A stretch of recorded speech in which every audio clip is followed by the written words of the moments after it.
My goal is to make eating easier. Most people don't know what to eat or why to eat it. So my goal is to arm you with the tools and the knowledge so that you know what to eat to align with whatever health condition you're trying to manage or whatever goal you're trying to achieve. I found someone who's going to not only help you understand the what and the how, but presents it in such an authentic and relatable way that we can all understand. It's such a great conversation to hear the story, insights, reflections, and advice from a legend of a bloke and founder of Eating Easier, Joel Ludwik. I'll throw my hands up. Looking back, I was one of those shit personal trainers. I wasn't that good. He utilizes his immense knowledge and experience as both a personal trainer and dietitian to help people work towards not only achieving their goals, but in unlocking the best version of themselves along the way. If you're emotionally eating, the trigger is because of how you look and how you feel. There's a sense of self-pride that comes with that. I have evidence to show myself that in the moment of craving, I can make the right choice.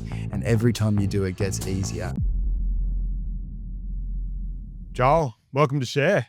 Thanks for having me.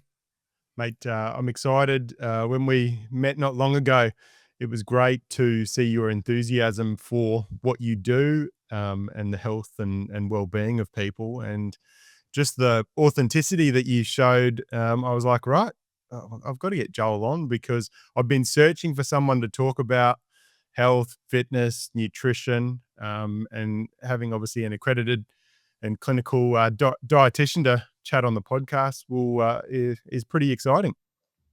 Thank you. I appreciate your perception of me. Hopefully I live up to that on the podcast. Yeah, no, I'm sure it's going to be a great chat.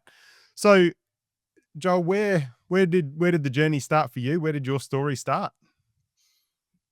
I was going to say I'll try and tell it to you in a nutshell, but I suppose we're on a podcast, so I don't have to do that. I can blabber on. So we'll go all the way back. So my dad's he's a paramedic. He's into his bodybuilding, always has been, grew up playing soccer. So always really into, to some degree, of physical activity, and always loved muscles and all of those types of things. Other side of things is mum used to be the top selling travel agent in the Southern Hemisphere for Bali. So we'd go to Bali a lot. So at around age 15 or 16, it was, I went to Bali with mum on like our probably 12th trip at that point, and I got a real case of Bali belly. So I say that I had real cases of it before. This was probably like the real plus plus. So heaps of parasites basically got me. I was in bed for a week. I was, it was coming out both ends. Medications over there. So I'd love to know what they treated me with, but there was antibiotic injections, anti-nausea, anti-vomiting injections, tablets, you name it, all sort of management. Then got well enough to come back, fortunately, in time for our flight. Came back, wasn't really right. So mum took me to the doctor. There was stool testing. Should have been a colonoscopy, but there wasn't. Stool testing, and at the point of the stool test, they said, "Congratulations, Joel, you have brought 3 parasites across Australian borders that had never been here." So wow. Yeah, so trailblazing as far as poor stomach health goes. So then medicated over here. So there's 2 different bouts of medication there. And from there, I never really felt the same. It was never great again. And then, you hit sort of 17, 18, where you get more, it's the Gold Coast. So it's time to start bodybuilding. So got pretty heavy into it. I say heavy. Basically, I went to the gym 5-6 times per week, and it came to the phase where I was like, I'm going to do a bulk, and that was about the time I was coming into 20 years old. So did the bulk. I'm having the mass gain protein shakes, lifting heavy, but I am just bloated all the time, and I'm gaining weight rapidly, and it's not all muscle. And the biggest thing for me was, bloating was bad, but I wasn't really acknowledging the connection between my mind, my social skills, my performance at work, and the bloating. It's sort of that brain fog feeling. In fact, that was the first time, I'll get to it, but when I heard the term brain fog, it was like such a penny drop. It's like, yes, that explains how I feel. So I would eat a variety of foods, but fairly consistently. And it got to the point where I was studying personal training at the time, and I went to the doctor because I was like, this is terrible. Like, if I have a weekend where I don't eat my regular diet, I have symptoms till Thursday from like KFC on Saturday. Oh, let's be honest, I'm 19, KFC and a couple of beers, or multiple beers and no KFC at all, or food at all. But I come to work and just lethargy all the time. I always knew I wanted to do something. I was struggling to study even my personal training, so didn't really have heaps of direction around that or around what I was going to do for the rest of my life. So I'm just working in the warehouse at the time. So I went to the doctor. I was like, listen, I think I'm still in trouble. What can we do? So we did stool samples and all those tests again. Now, something's actually come up in this particular story that's relevant today. At the time I did the tests, and my God, I'd love to see them now. The nurse who was reading it to me goes, "Oh, you're a celiac." "Oh, actually, hang on, you're not a celiac." Okay, this is a bit weird. You have like low defensive enzymes. I would love to know what they got from a stool sample saying that. And we don't really understand this. We're sending you to a dietitian. I didn't really speak to the doctor again. The doctor was like, go try some foods and see what triggers you. That's all he said. Speak to the dietitian. They'll do the rest. Went to the dietitian, and at that point, I'm bulking. I know all about proteins, fats, and carbs. Like, big, tough 19-year-old, 20-year-old. What's a dietitian going to tell me? And went there, and it was, her name was Julie Albrecht. She's probably about this tall, sort of a, thinly built, lovely lady who was maybe 15 years my senior at the time. And so I walked in there thinking like, come on, bro, like I'm going to know everything here. Within arrogant as, within about 1 minute 30 of her talking, when you watch a superhero movie, especially if you love them and like your favorite character does something cool and you start getting like the giggles. I got the giggles about her talking. While she was talking, I started laughing. My mum was there. And I was like, I couldn't control it. And the feeling was, my God, I know nothing. She is so cool. She knows so much more than me. I feel powerless and also empowered at the same time. She's got my back. How good is this? This is going to work. Anyway, so she put me on the low FODMAP diet. And then within a couple of weeks, I like max 2, lost about 5 kilos. Brain fog was gone, and my just performance, my zest for life, everything went up so much to the point that my boss at work at the time, who wasn't always the nicest guy to me, he was like, what's happened to you? What have you changed? What have you done? And I was like, oh, can't have lactose anymore. I'm drinking rice milk. He's like, mate, I will buy you cartons of rice milk if you keep this going. So everything just got better. And I remember walking out of there. It was either that day or it was the day that I came back to her 2 weeks later, feeling how I did. And I just said to myself, I have to do this. I have to understand how this works. I've always wanted to help people. I've always been interested on the fitness side, nutrition and fitness relationship. So I have to do it. And then next semester I was enrolled. That was it. And then away we went. And here we are like 13 years later, and I'm 5 years into, being a dietitian and owning my own business now. Yeah, that's awesome. So talk to me about, do you think that a lot of personal trainers miss that kind of deeper knowledge from a nutrition and a dietitian perspective? Speaking as someone who was that, yes. It's just so simple. Look, it's a broad question to answer. There will be personal trainers who do have a good depth of knowledge. And for I was going to say patients, but maybe clients is a better word, that they see, their knowledge is probably sufficient. You can do a lot with calories, proteins, fats, and carbs. And for the most part, if they effectively do that and they know what they're doing in that regard, and somebody does start to lose weight if they needed to in the first place, they're going to start to feel better. Their blood work's going to start to improve because they're just lighter. And, I think it's this, don't quote me on the stats, but I think you're 40 times more likely to develop a comorbidity if you're considered obese by the BMI standard. So your risk factor goes down across the board, and that all could be because your PT said, hey, you're overeating your calories, and then you stop doing that. On top of that, there's the psychological benefit that someone will get from just sticking to a meal plan. I always liken that to when you're at school and you come home and you do your homework immediately because you can go out and play after that. When you do that, you're like, I'm such a good boy. I'm on top of things. Do you know what I mean? I feel great. Yep. I did what I'm supposed to do.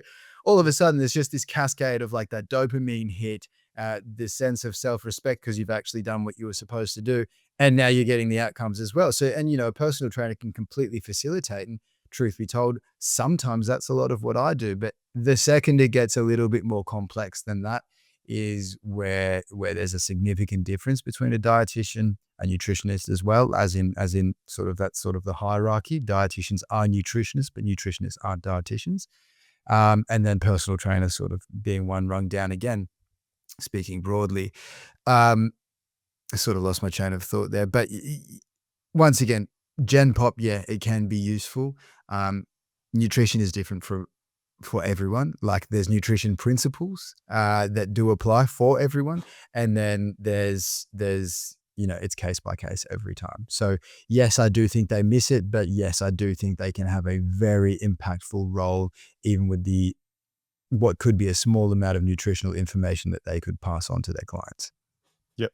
You touched on an important point there, and I'd love you to kind of give your definition or explanation on what's the difference between a dietitian, a naturopath, a nutritionalist, and a few of the other things that people call themselves. But what's the differences? Because people listening will be like, where do I go? Who do I go to? Do I go to a naturopath? Do I go to a dietitian? Do I go to a nutritionalist? What do I do? Do you want me to tread on some toes? Let's tread on toes. Let's do it. I have a somewhat harsh way to sieve this information. So this is not only going to attack majority of the people that you mentioned, but also other allied health, quotation marks for those listening and not watching. So a good filter is, can you find them in a hospital? So if you hurt your back and you need some sort of rehabilitation, whether that's manual therapy or physiotherapy, in a hospital, will you find a physio or a chiro? Yes. You'll find a physio. In a hospital, are you going to meet a naturopath? Are you going to meet a PT? Are you going to meet a nutritionist? Sometimes actually, but you will always meet a dietitian. So that's sort of that hierarchy. So dietitians have their own governing body. For some reason, we're not under APRA, which I actually think one day will be rectified. But we have our own governing body, so we can use Medicare, private health, all those type of things. Naturopathy, look, there is, I'm not going to say my thoughts, dietitians and naturopaths don't always get along. We can, but we don't, typically speaking. There's probably a place for them. I haven't found it yet. No, I've met some good ones.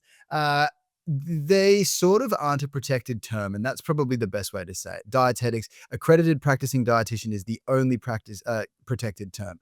So you can be a personal trainer and do a 6-week course, and you're a qualified nutritionist, or you can do a 6-week nutrition course, qualified nutritionist. You can do 3 years at uni and get a Bachelor of Nutrition, and you are still just a nutritionist. 6 weeks versus 3 years.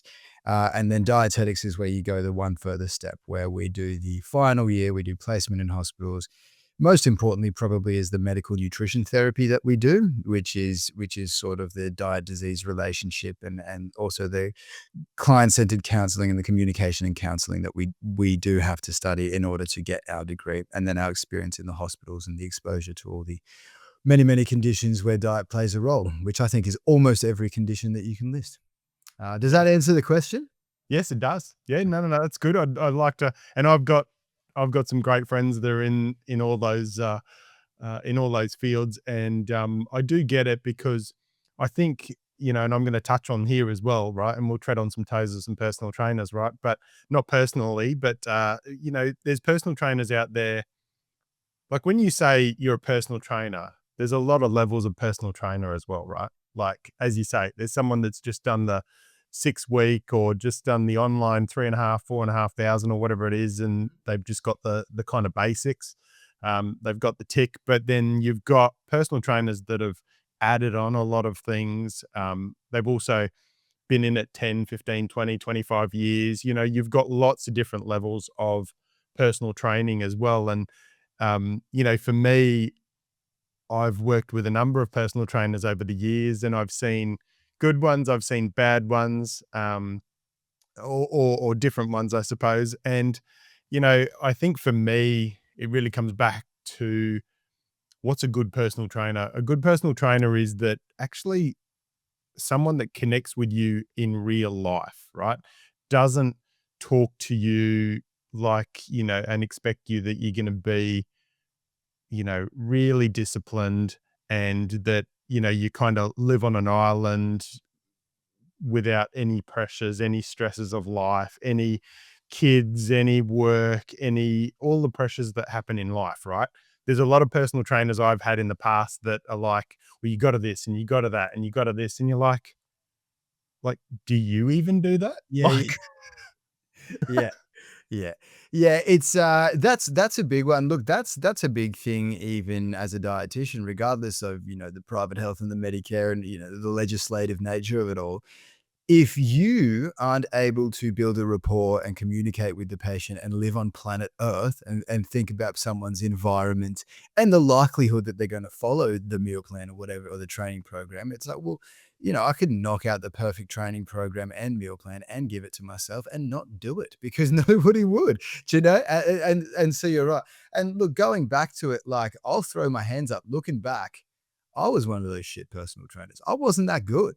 I like, look, comparing myself, not that I've done any further study in personal training from then, obviously done heaps with regards to my understanding of anatomy and physiology and all of that. Um, but just even the way I think, albeit I was a little bit younger back then, or a fair bit younger, uh, there was just no structure to the way I trained people. There was, but like there wasn't any longitudinal structure. There wasn't like a 12-week plan, or we're doing like macro meso cycles, nothing like that. And you look at pieces of paper, it's like you can have previous version of me who was pretty shit and just be like, come in, I'll work you out and we can grow muscles and I'll give you broad nutrition advice. You can get results, but then somebody else could have that exact same qualification. You don't know how long either of us have been in it unless you ask the question, and that person could be an absolute weapon. There's a couple at the gym the gym that I regularly go to, mates of mine, and I'll speak to them still with the chip on my shoulder. Oh, yeah, I used to do PT. I know a bit about that. And every now and then they'll say something, and I was like, I didn't think of it like that. And I like to think I think of it like in every way.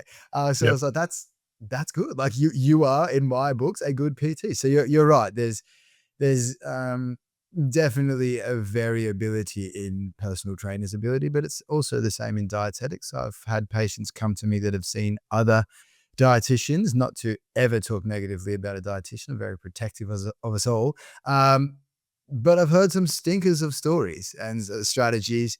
And I think it comes back largely to what you said. You have to listen to what the person wants, and you have to consider what it's likely that they will do.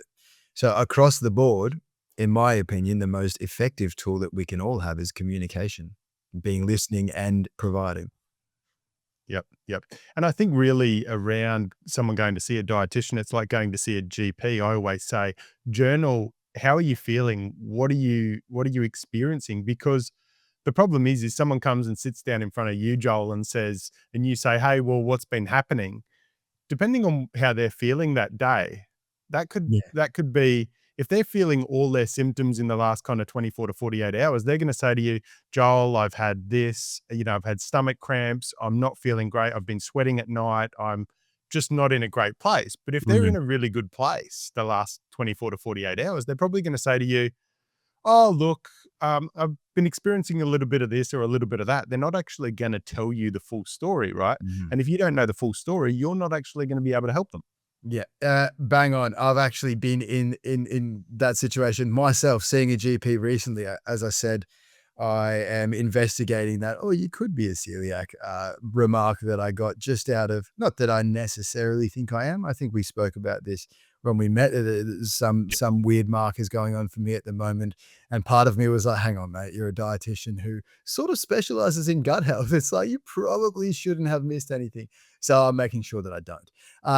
Um, but then I went to the doctor and I was like, "Oh yeah, I think this because of all these symptoms." And I went there and I was like, "No, I don't have any symptoms, do I?" So you're right. You're right. Tracking where you're at is super, super important, or journaling, as you put it. So that's one of the first strategies that I'll do for 95% of the people I see, depending on what they come in with. For a few reasons, you call it a food symptoms diary. So if they haven't already, and it's always beneficial if they have before, but if they track down everything that they eat and any symptoms after that food. Because number one, I'll be able to detect if there's a pattern, whether it's, gastritis, whether it's IBS and you need low FODMAP, whether it is just 100% gluten and we need to do a colonoscopy or some blood tests.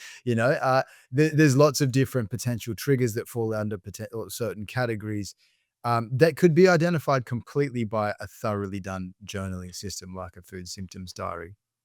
Yeah. So it's mega important because you're right. You can then come in and be feeling good that day, and you're like, I don't really know why I'm here. Yep. Do you find though, and I think in life, we always are learning and we're always improving and we're always getting more experience. Like with every client that you sit in front of and help, you're building your knowledge, you're building your experience, you're building those kind of talents and those skills, backed, with the education and the research. And I'm sure you're always kind of working on your professional development as well. But you know, when you sat there in front of the dietitian that kind of inspired you to be a dietitian, um, you were like, I know nothing, right? And part of, I think, life is about always not feeling like that you know everything. Because if you think you know everything, right, you don't actually absorb and you don't listen and you don't, interact with that information and that knowledge and that further experience. Mm. It's I'll butcher this saying, but two things came to mind just then when you were saying is you don't know what you don't know. And often the person who is, I suppose, cynical or speaks the most, which doesn't reflect well for me because I'm a bit of a yapper. But if they speak the most and they're not sitting there absorbing the information, there's a chance that they're unwilling to learn. And as you say, it's every time I am, for the most part, you try to learn not only if it's a condition that you've been presented with, because a lot of the times there will be similarities, but also ways of communication and what will work for someone. And then even just like principally your treatment could be the same, but your monitoring and evaluation could be different. Do you know what I mean? Or the way you get them to do the food symptoms diary. It could just be a piece of paper, fill this out, I'll see you in a week. Or recently, actually this started with my brother who's just signed an A-League contract.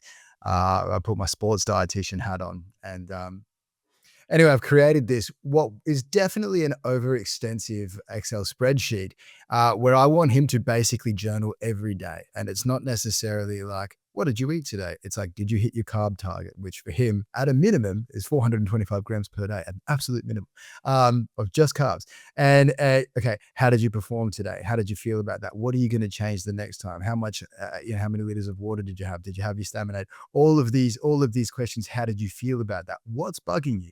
Like, so there's always depth. I guess what I'm trying to say is the principles in how you treat someone, if you understand the condition, probably aren't that different. Like there is a cause and effect that you can draw on, but the way you monitor and evaluate that and get specific with how you extract that data can be improved. And whether that's through communication, whether that's through like observational things where I make people pretty much journal for me, and that's on an Excel spreadsheet that I can watch in real time. Do you know what I mean? Yep. So Yep. you are right. There's always room for learning. And like you said before, I've actually thought if I'm starting to get hypercritical with this thought, because I will often look back to the year before and things that I was doing and think, God, you're a dumbass. Like why did people even see you back then? And then the thought goes to my mind and you're like, you think this like every year or two, buddy? Like, are you ever going to be satisfied? Were you ever doing a good job? No, look, I feel like I've always done okay, but you do look back and realize how far you've come, especially if you are passionate about what you do and that you are willing to learn. Yep. Yep. Perfect. So being a personal trainer, also being a dietitian, what's more important, nutrition or exercise? You've split me in half. Uh, uh, bro, it's like the communication thing. What's more important, speaking or listening? Yep. It's 100% of both. Yep. So so hard to answer. So you can train to high heavens and you will get a small amount of results, especially if you've never trained before, but that will be completely limited by your nutrition, completely. So Yep. if you are running ultra marathons, but you're still in a calorie deficit, in a calorie surplus, you won't lose weight. Yep. You just won't. Uh, and that works. Well, that's actually a pretty good summary. So if you get your nutrition 100% right, you're hitting all this protein, but you don't give your body any reason to have to grow the muscle. What's the point of all that protein? That could be better used in like hitting your vegetable targets. You know what I mean? Or in eating a bit more enjoyable foods. So I like to answer that it's 100% both, because they're synergistic in relationship. There is a strong amount of data, in particular these days, with regard to muscle being the organ of longevity. Even just thinking for how you look from a physical capability point of view in your older years, your later years. Are you able to play with the grandkids? Can you get up off the couch True. without any assistance? All of that comes from, I'm gonna finish this so well, you wait for it. All of that comes from the exercise that you've done, 10 years, 20 years before that. But if you did the exercise and you didn't hit the protein, you didn't grow the muscle anyway. Bang, they both matter. Yeah, that's awesome. So talk to me about, for someone sitting there, male or female, that is sitting there going, "Look, I'm not feeling that great." Where to talk me through the process of what you do from first contact, and how you kind of dig into, their journey and what's going on for them so that you can kind of, unlock their superpowers, I suppose, and unlock the secrets that, might be kind of hidden. Yeah, good question. So my initial consults always are at least an hour long. We book an hour, and I very rarely nail that. As you can tell, I like to chat. Um, so the first thing I say to them is, today is going to be, for the most part, a get to know you session. I'm going to ask you a million questions. You will know all the answers because they're all about you. And then we'll finish with a bit of a long-term plan and some short-term homework to get started. So that questionnaire will be like, okay, so goals and motivations for coming in. What are you trying to achieve? What conditions do you currently have? What do we want? And then more specifically, what do you want out of today? So, okay, I want to lose weight, and then today I want a meal plan. Then we're going to do their age, weight, height. We're going to figure out their BMI. We're going to figure out their calories. Then I'm going to ask what medications they're on, any recent blood tests that they've had, and that they have observed anything being high or low or out of range that's in a concerning way. Any conditions that they fail to mention, which happens all the time because you asked that at the start, what are your conditions? What's our goal? And then, halfway through, I'll ask about their medications, and they'll be like, oh, I'm on XYZ. And you're like, oh, that's funny. That's for a cardiac problem. You didn't mention that. Do you know what I mean? People are used to not talking about it. And then, asking how do they sleep, asking a comprehensive diet history, which is a funny one, which we can get back into. Everyone always reports that they have, just some like potatoes, meat and veg, really, every night. When you ask people to recall what they have, then when you give them the food symptoms diary and they don't see you for 2 weeks, not once will you see that. Uh, um, then we do that. Then I'll ask a bit more about the environment. What are you doing for work? How active you are? If you have a support system around you, are your family going to get on board with this? Are they going to stick to how they eat? And then finally, sort of, what barriers do you see getting in our way from us achieving the changes that we're about to make? And then beyond that, it's like, I will then regurgitate that information to them and say, does that sound about right? Is there anything that you feel I have missed? And then the last question, my favorite thing to do, is saying, do you have any questions? Somebody says no, always no. And then this is the cool thing. If you had to make up a question, what would it be? It draws it out of you. So even if you are hesitant to ask the question for whatever reason, if you have to make it up, it's now hypothetical. It's not dumb to ask. So they get Yep. to ask it. Cool. All right. Now I'm getting to know you a bit more. So that's sort of how it starts. And then You started that with saying somebody's not sort of feeling the best right now, and it's difficult to give, and then they come in and see me, what happens? It's difficult to give overarching, do this, do that, because as you can tell, the initial consult is, I need to know everything. I want to know as much as I can, then I can tailor an approach to you.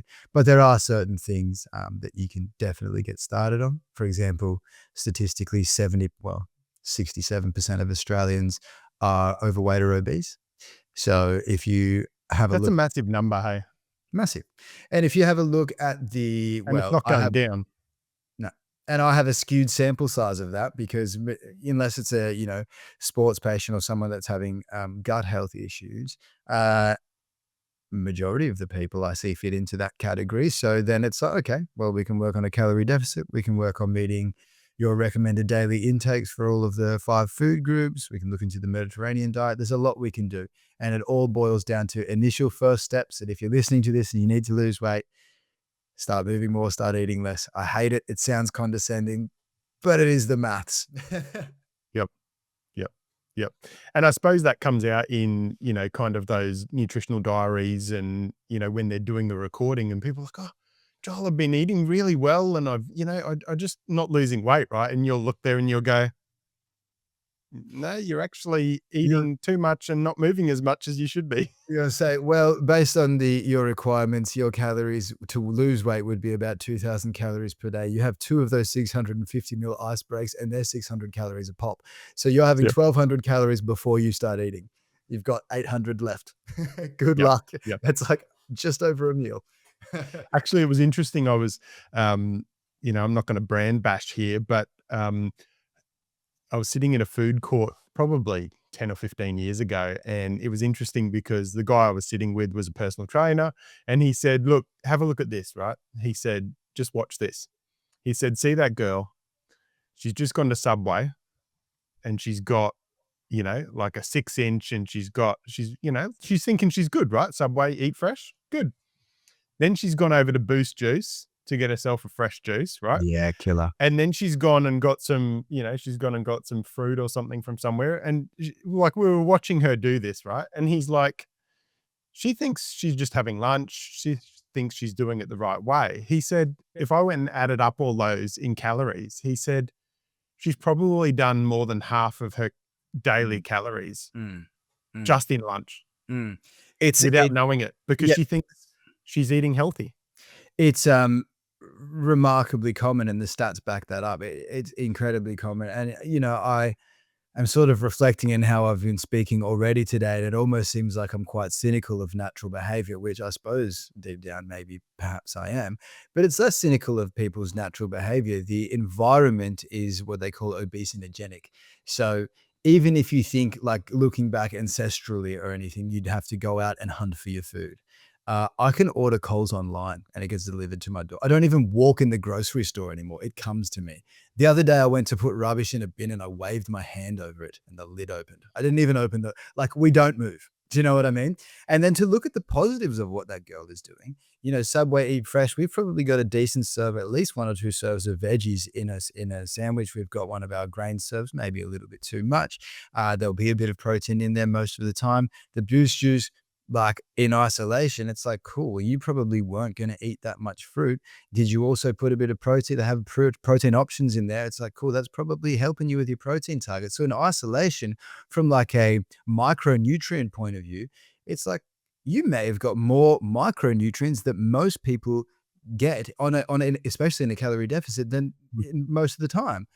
Yep. But if your goal was weight loss, it's like, well, part of your bloods would be very healthy looking at micronutrient intake, but then as far as achieving the calorie deficit that you'd need to achieve weight loss, unfortunately, it's going to be tough for the rest of the day. There won't be much more food coming in. Yep. So, and that's the battle. That's the battle. Yeah.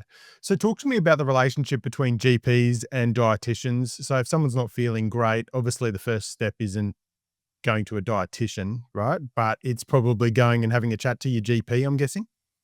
Up to you. I have a lot of people that just come straight to me. Obviously, whether that's social media will lead to that outcome, and people that I know will basically people being aware of me and that I'm interested in this area, and if they think it's nutrition related, of course.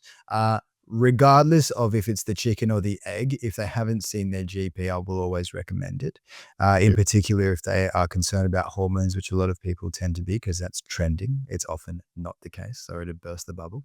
But it's better for me. I'll always say go to the GP. In fact, there's a certain amount of blood markers that I want to look for, if for nothing else, for objective measurements. So I want to know where your cholesterol is. I want to know where your triglycerides are, your HbA1c, and your blood glucose fasting at the moment, because we can do them 6 months from now when we've had our nutritional intervention and then go, holy shit, look how much better I am as a result of what I've done. So it's a good way to pat yourself on the back, provided you do the work.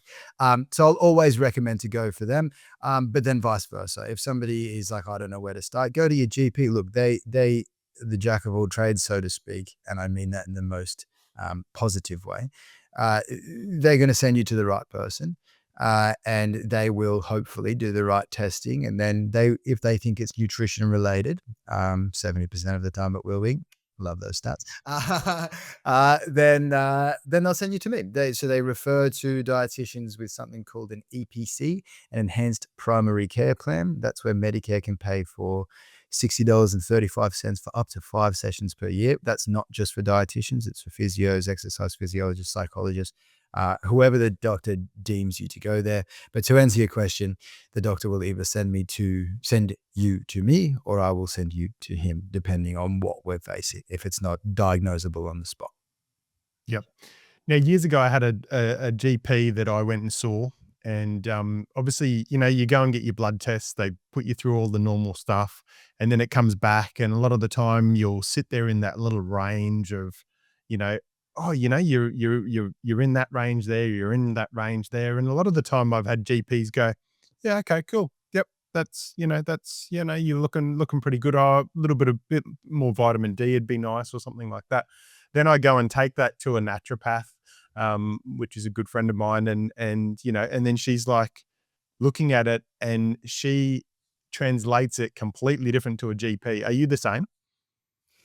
Yeah, look, I'll probably sit in the middle.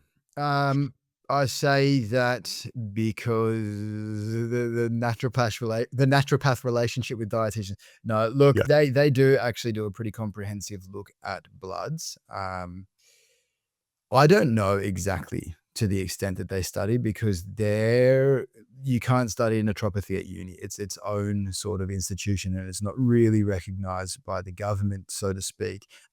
So I know that they look in depth. I don't know the evidence base behind what they look for. So a lot of the times I will hear that somebody will get a blood test from a naturopath, and they'll be like, they extrapolated X, Y, and Z. And I'll be like, how on earth did you get there?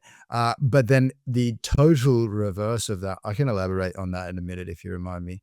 The total reverse of that is, I can use myself for example.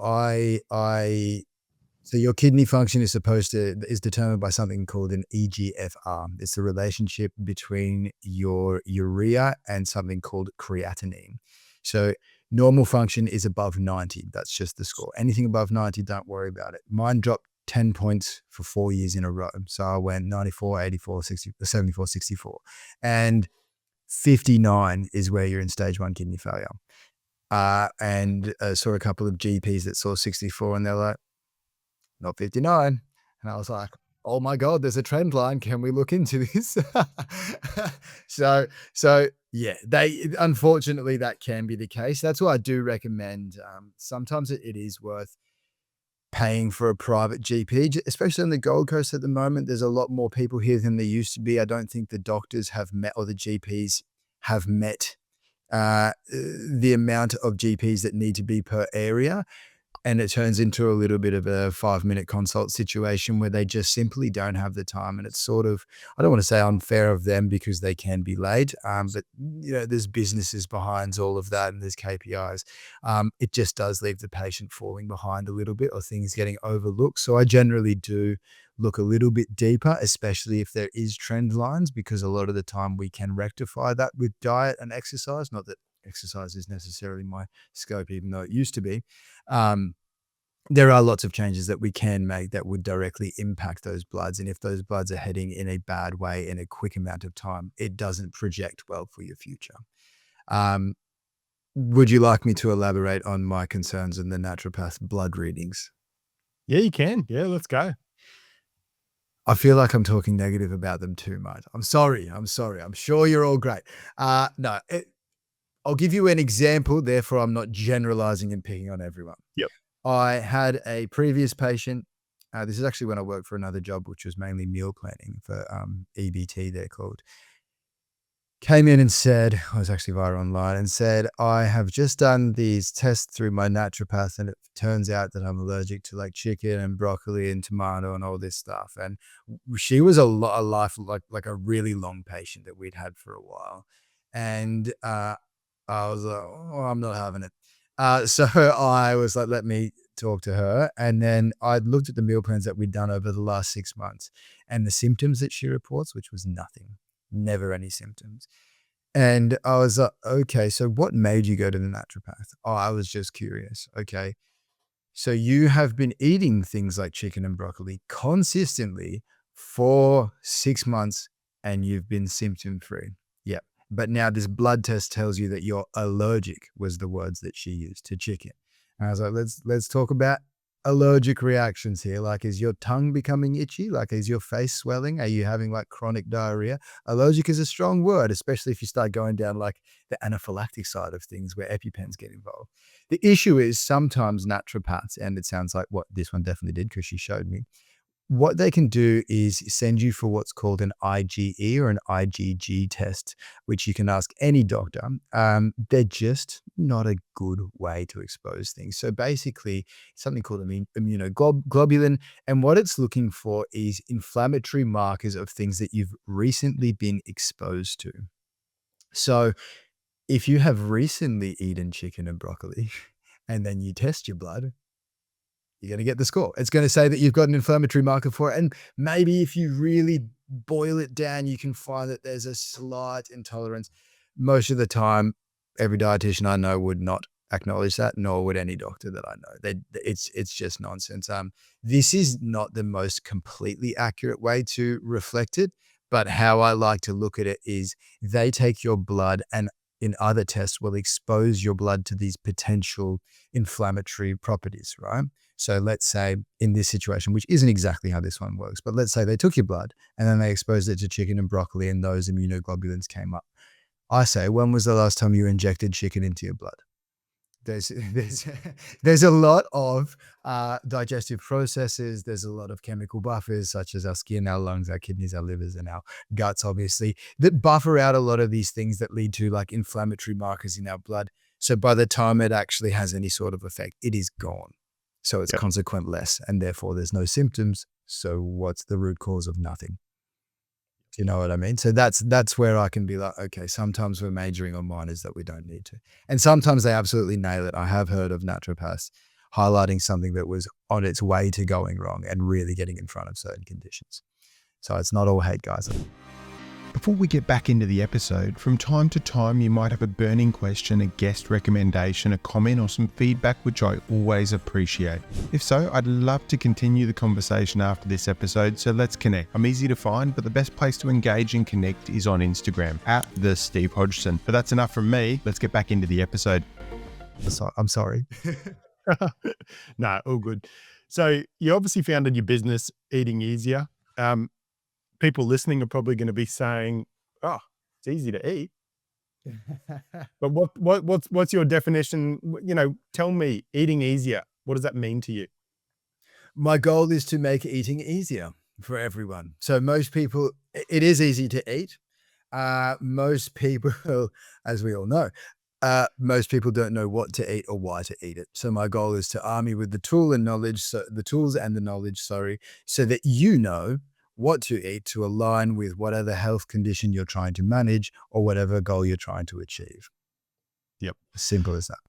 Now, when someone comes to you and they start to change, their eating habits, the type of foods they're eating, their calories, those kind of things, what's the usual time change that they start to feel a bit better in themselves? Once again, nutrition is always case by case. You will get this answer from every dietitian. We're never going to answer you straight. It's politics, man. Smoke and mirrors. No, it's case by case. How much did you stick to the homework? Did you actually hit your calories? Can you prove that to me? Did you do the tracking? Did you follow the meal plan? A lot of the times it's a pretty quick turnaround. And it also matters what condition you're asking about. So if you're like weight loss and I set you at a 550 calorie deficit and you nail it, you will lose half a kilo that week. You will do that. And if you didn't, it's because you started training or you changed your hydration or the sodium intake went up or the fiber intake went up or the volume of food went up because it's bigger food with lower calories. So you have more in your gut. That's why objective measures matter so much. Doing things like measurements, skin folds, weights, taking photos, all of those types of things, tracking your progress in the gym, they're super important. If you can afford to get a DEXA scan, do one. They're pretty useful. That is not the bod pod machines in gyms. I'm not huge on those, which is an interesting story. But yeah, it's gonna vary. Like weight loss, I can easily make you lose half a kilo of actual body fat in a week. I've had Muay Thai fighters. I probably should have said at the start, I also am a sports dietitian. So I've had Muay Thai fighters where we've had to lose 7 kilos in a week, and we've done that. But that's not fat. That's all water manipulation. If it's symptoms, you can wake up tomorrow and be gone like I did. As soon as you follow the diet, you will, especially if we get it right. For example, if you are lactose intolerant and I'm able to determine that based on your food symptoms, Tari, and tomorrow you don't have any, problem solved. Do you know what I mean? Yep. So case by case is the answer, unfortunately. Yeah. One of the key things for me, obviously, as a bit of a yo-yo dieter through my life, putting on weight, then going and doing 8-week health challenges, 30-day challenges at the gym, and getting caught in that cycle of losing weight. I remember in an 8-week challenge, I went and smashed myself, and I was like, smashing myself every day. I was losing lots of weight, and I lost 38.6 kilos in 8 weeks. Holy shit. Yeah. Wow. And it was like, but in saying that, within the next 6 months or whatever it is, right? Probably a good 2/3 of that or whatever was still back on. And then over probably the next 6 months of that, it was probably all back on and a bit more, right? And it was interesting because I went through a lot of these stages. In 2020, I actually ended up getting a gastric sleeve because I was always kind of an active person. I loved exercise, but I just couldn't kind of tend to drop and keep the weight off. And I think now I'm at a point, kind of as I head towards kind of 5 years post-op, that I actually don't really jump on and look at the scales very much now. It's about how I feel. Now, obviously, for anyone listening, and I'm sure you've got a lot of clients as well, you can do all these things, but you can look in the mirror and still not see the new person you are, right? Body dysmorphia. It's a very, very real thing. And there's a lot of other things that go with that. For me, I've always been an emotional eater. And I'm sure you see a lot of that as well, Joel, around emotional eating. And it was interesting, probably about 12 or 18 months ago, I was at a men's retreat in America, and we were talking about my upbringing and those kind of things. And it actually unlocked that, yeah, I'm an emotional eater. And I was like, why as an emotional eater? And when people say they're emotional eaters, they only tend to eat crap food, right? Now, the crap food, obviously, short-term makes us feel better. But now, like the other day I've kind of, after realizing that, I've worked on it, and I'm like, hang on, instead of going and smashing a family bag of peanut M&Ms, right? I actually walked into the local IGA the other day. I grabbed some strawberries and a punnet of blueberries, right? And I smashed them both, right? Now, like I felt good after that, right? So, emotional eating, I realized, and if there's people listening to this as well, is switch your mindset around emotional eating. Like if you are an emotional eater, like you can't eat too much of a good thing. Well, you probably can. But in saying that, like me smashing strawberries and blueberries is far better for my system than me going and smashing a family size bag or party size bag of M&Ms, right? Not even comparable. So much to talk about. Incredible advice. I summarize to myself, to my patients, when we're talking about that in one sentence, to ask yourself in the moment, are my actions in line with my goal outcomes? Yep. Do you know what I mean? So if you are emotionally eating, and this is particularly bad, is like with disordered eating patterns like binge eating. So if you're emotionally eating, it's often the trigger is because of how you look and how you feel, and because you're feeling overweight. So then that pathway turns into, I'm overweight. Well, F this. I'm just going to do this. It's not working anyway. I hate it. Right. This will make me feel good for a moment. Then you eat it. Then you feel shit and guilty. And then the cycle continues. Then you look in the mirror and you hate yourself and the mood goes down. Not that I'm in that pathway. I've felt like that. I know those feelings. I have a little bit of body dysmorphia myself, so I definitely feel like I can relate. That's been the most useful tool for me, is to, in the moment where you're like sort of that screw it, I'll start again on Monday mentality, is that like, hang on, mate, it's Sunday night. like not next Monday, like that's 7 days away. Do you know what I mean? Yep. Or Tuesday night rather. It's the short-term dopamine hit that you've talked about. It's talking about, is that aligning with where you're trying to go? Like, you will feel better momentarily, but you will also feel better if you do the strawberries and the blueberries. You absolutely will. And then there's a sense of self-pride that comes with that. And all of a sudden you've started this sort of like positivity snowball. Well, I made that choice, and therefore I know that I can do it again. I have evidence to show myself that in the moment of craving, I can make the right choice. And every time you do, it gets easier. And in a weird way, you healthily eat your way out of it. Do you know what I mean? Yep. There was actually more I wanted to touch on with that, but I have mind blanked. So we'll go to the other thing that you spoke about, which was your weight loss of 38 kilos in how long did you say? 8 weeks it was. Let's do that maths. Hang on. 8 weeks. 38 divided by 8. See, I was jumping on the scales each week and I thought I was the bee's knees. Bee's knees, right? I was like, yeah, I lost 4.5 kilos this week. I lost 6.5 kilos this week. And insane. Yeah. So that's the mass I came up with, 4.75. So you're losing 4.75 kilos per week, which is radical. So many things to talk about. That was such a good thing for you to mention. Okay. So if we were to estimate your caloric requirements, so your maintenance calories, the amount of calories you need each day to maintain your current weight, which is based off your age, your weight, your height, your gender, and your activity factors, right? Let's say it's 2,000 calories. So I always say to people, you are this water bottle. In order to maintain this size, you have to fill the water bottle up with 2,000 calories each day, and it will stay the same size. If you have less, you lose weight. If you have more, you gain weight. Trick question for you to see if you're paying attention. If 2,000 calories is your maintenance and you eat nothing but 1,500 calories worth of peanut M&Ms, what happens? You still lose weight. Yep. Right? Because you're under the line. Not recommended for those listening. Not a healthy option. So here's the interesting fact. 2,000 calories, let's say that's your maintenance. 1 kilo of body fat weighs 7,700 calories. Not weighs, is 7,700 calories. Which means this, I'll give you the example of putting on a kilo in a day, which people are worried that they do.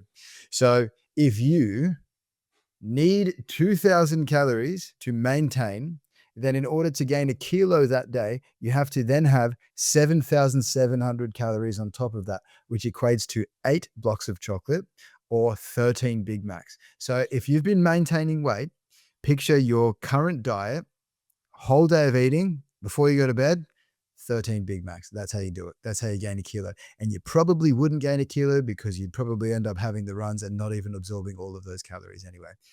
The reason I was going that way for you is because if you're losing 4.75 kilos per week, that means that over the week, you're in a 36,000 calorie deficit. Which you probably weren't. So what are we losing is the question. So look, you will have, especially water weight, yeah. A lot of it. Yep. You will have lost, people can lose more than half a kilo per week. That's where we start as a safety mark. You can lose 1, maybe even 2 if you've got a fair bit to lose and you're moving quicker, maybe even a little more. A 36,000 calorie deficit is pretty red hot. So if we divide that by 7, I used to 5, be a really all or nothing type of person. Can you tell, Joel? I'm getting that vibe. So that's 5,225 per day. Let's say your maintenance calories was 3,000. So then you're still in a 2,200 calorie deficit per day. It's pretty big. It's pretty big. It's a lot. It's a lot of work. It's possible. It is possible, but it's a good way to finish this topic. It's possible, but it's not sustainable. So that's how you almost create your dieting. Do you know what I mean? There's no way that you're going to live up to that. So the best diet, the best lifestyle is the one that you can sustain. Yep. Simply put. Yeah, perfect. So as a dietitian, as a personal trainer, and a business owner, talk to me, what are your non-negotiables daily from a health and fitness perspective? It's difficult to identify what I set out as non-negotiables and what's routine. Um, I I create meal plans for myself because I care about my training. So I will train without a doubt 5 days per week, definitely every morning. If I can fit more in the weekend, I will.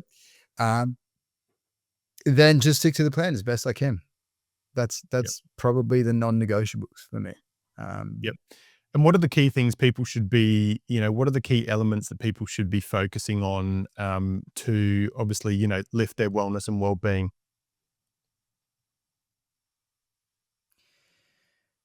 so many things to touch on, I suppose. Um, Before you mentioned looking in the mirror and not feeling good about how you look or not seeing the person that you've yet changed into.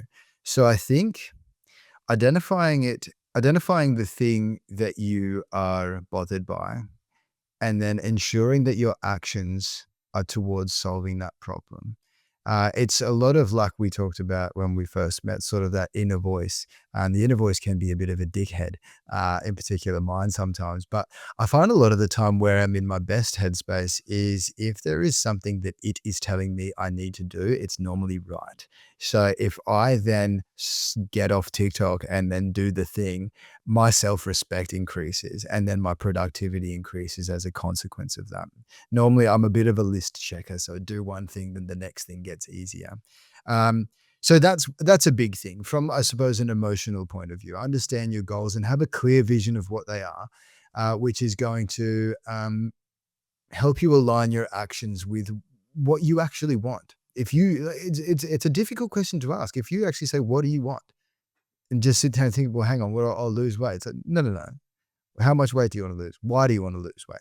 And how are we going to do it? What are the steps? Get clear on what you want and have a clear vision of what that looks like, what that feels like. That will help shape the actions.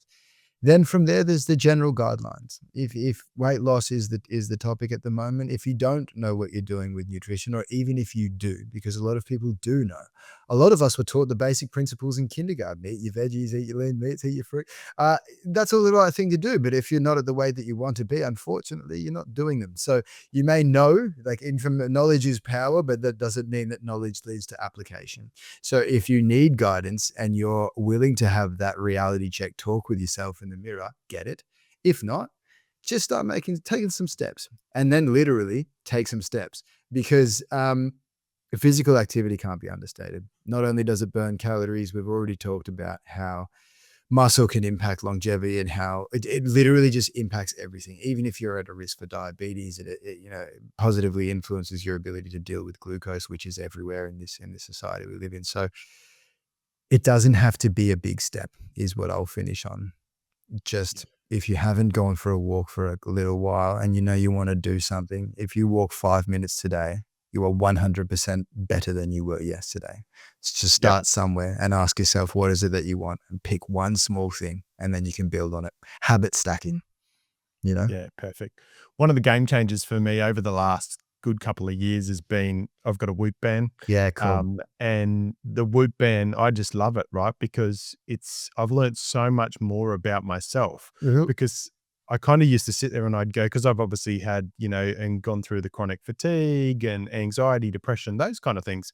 For me, it's been really good I can be really good, perfect on my fitness. I can go to the gym, I can do all those kind of things. But if I've got personal mental stresses that are causing mental pressure on me, I'll sit there and I go, why is my recovery only at 42%?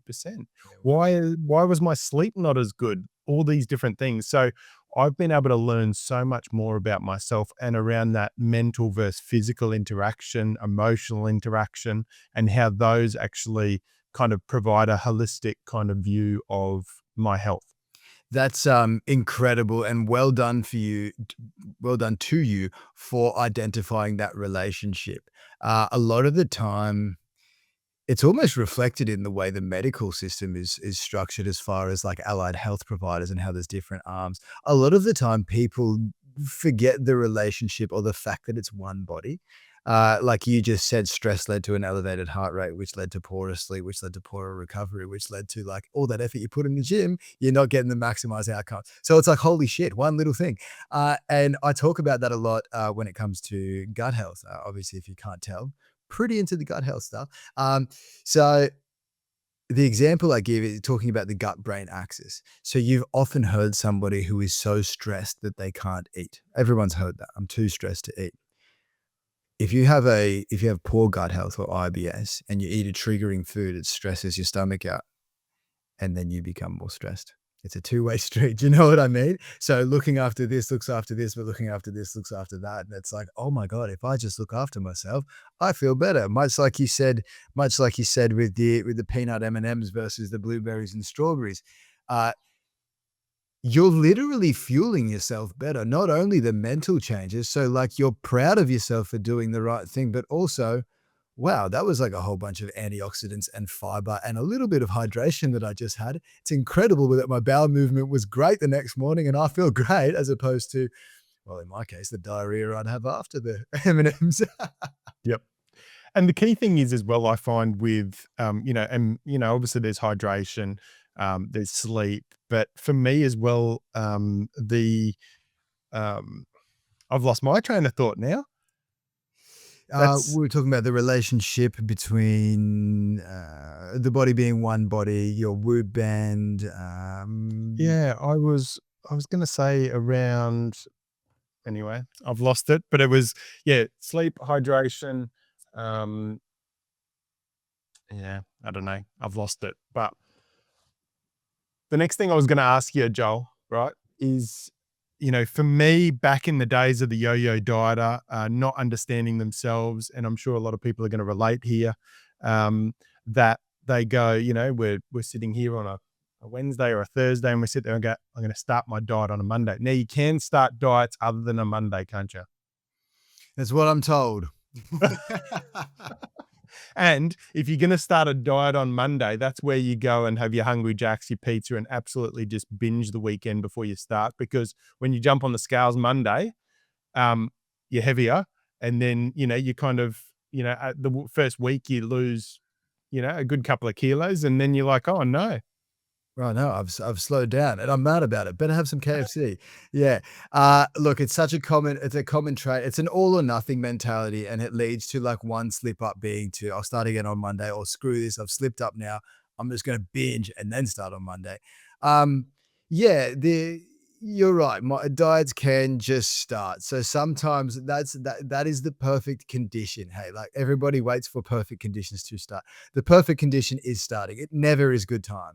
So you've caught me at a phase in my life where I'm being sort of totalitarian in that regard, where it's like, I want to do this. It's like, go on, shut up, just do it. Stop thinking, like, go do it now. I'm done with this. Like, so if that's what you're thinking, and I'm going to start on Monday, it's like, it is literally Tuesday. You are waiting 6 days and you plan on indulging. So you are going to deliberately go backwards to go forwards. So you are not aligning your actions with your outcomes. You're going the complete opposite way. And then you're going to be sad about something that you don't have from the results that you don't have for something that you haven't even tried to get yet. You're going to literally start in a worse place. Just get moving.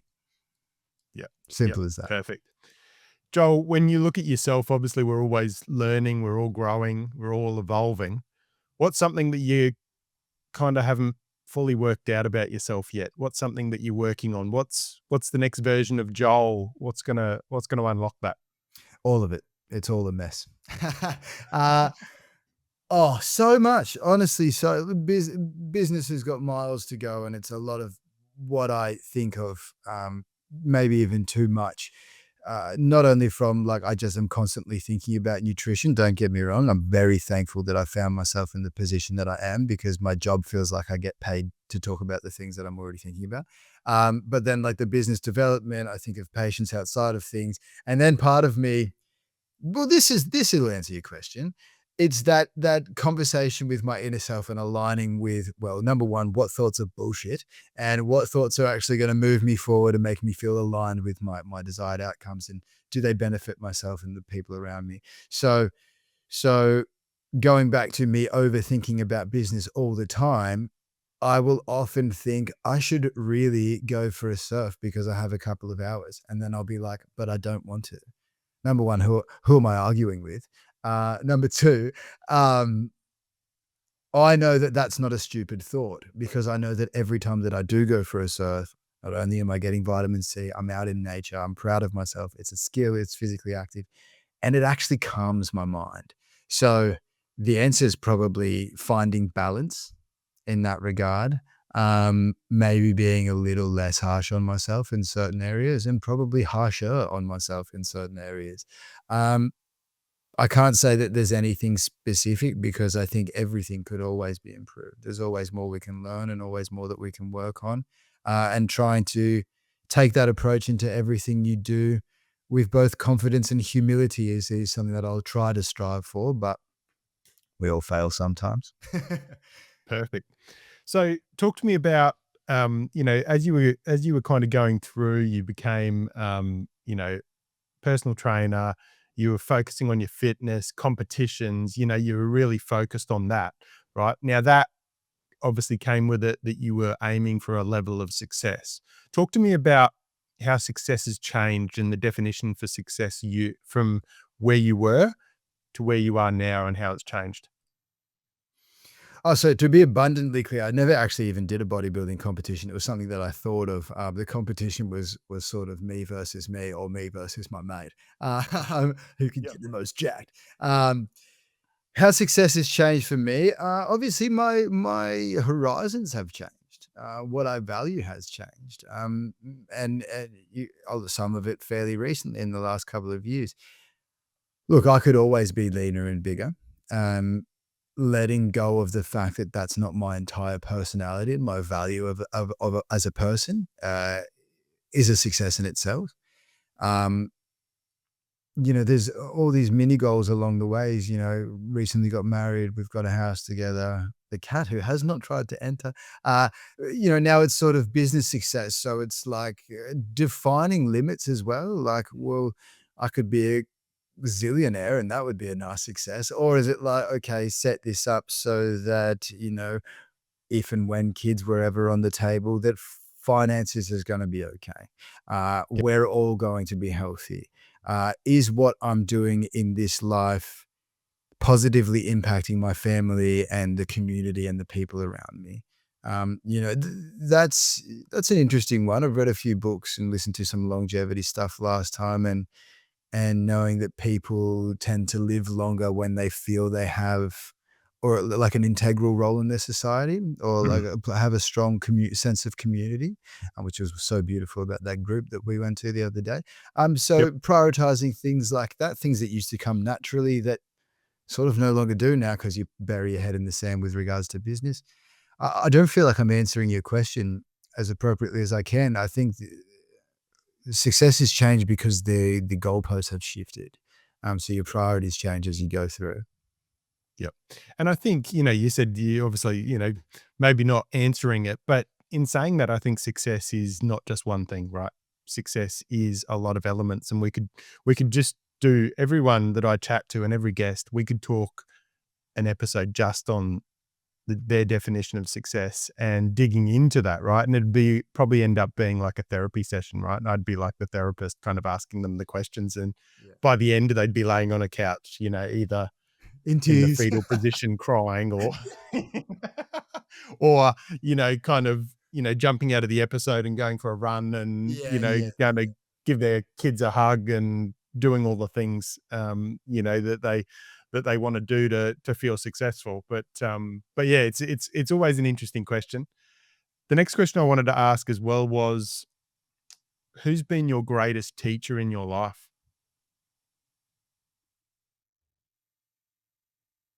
Ooh. Oh God, how to isolate an individual? Um, I don't think there's a singular answer. I think I have learnt a lot from my parents. Sometimes in things not to do, or things to avoid. I've had a couple of stepmothers. Uh, uh, uh, joking. If Dad ever hears this, love you, mate. I don't know. This bloke, I've read a few of his books. I like him. Yep. uh, uh, Weirdly enough, so I was brought up somewhat religious.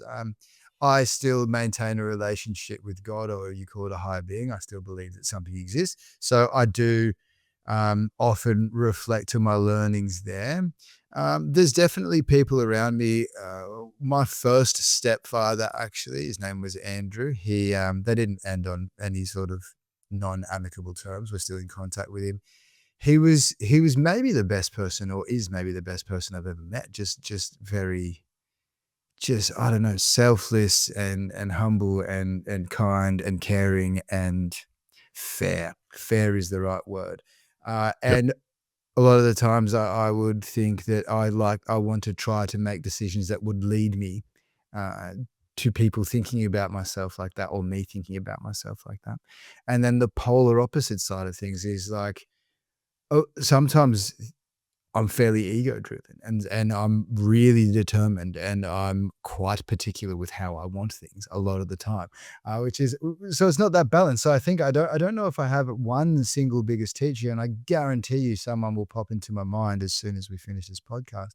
But it's been taking lessons along the way, Yep. lessons to do and what not to do, and sort of, I guess, having a goal of what I think the ultimate version of me looks like, and sponging the information and the attributes, habits, personality traits, you name it, from those around me that I think direct me towards that goal, I think Yep. is the answer I'll give. I don't know if I'm sold on this answer, but I'm sure there's more teachers in my life. But yeah, that's Yeah. all I've got for you. I was just thinking there, I always ask that question, who's your greatest teacher? And it's interesting. Sitting here chatting to you and thinking back through this conversation, I love the quote that says, when the student is ready, the teacher appears. And that makes me think back to that dietitian that sat in front of you and inspired you to Yeah, wow. kind of walk your journey, right? Because you were the student Mm. and, that kind of you were ready in that point to kinda, wow, the teacher appeared and, it's obviously set you on a path, to creating a lot of impact in people's lives and changing people's lives for the best. And, that's I love, I think Steve Jobs said you can only connect the dots looking backwards, and being grateful and Yeah, focusing on wow. I love that. those different steps that have happened, those I always talk about sliding door moments, right? Sliding door moments, like if you didn't meet that dietitian or if, like where you would be sitting today, right? Mm. Yeah, it's yeah, I like that. You can only connect the dots looking backwards. It's the sliding door moment is very much the same thing.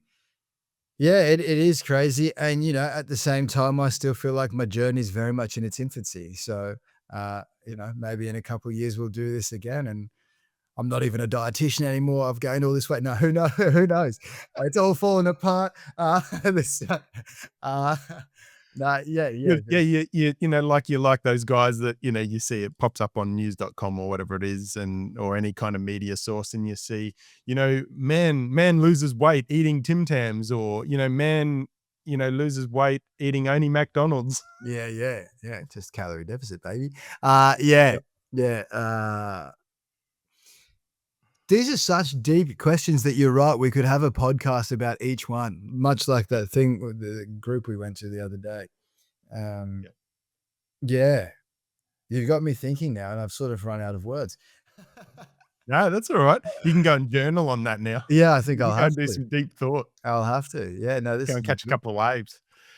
Um, Yeah. I really appreciated your time today, Joel. It's been awesome to get your insights, reflections, and I think we've dived into some topics that I know that friends of mine and people that have been talking to me have kind of, and even going through my journey, I know there's certain things. So it's been good to get your kind of insights, and reflections on some of those subjects, some of those relatable things that I know people would have been listening through this episode going, yep, that's me.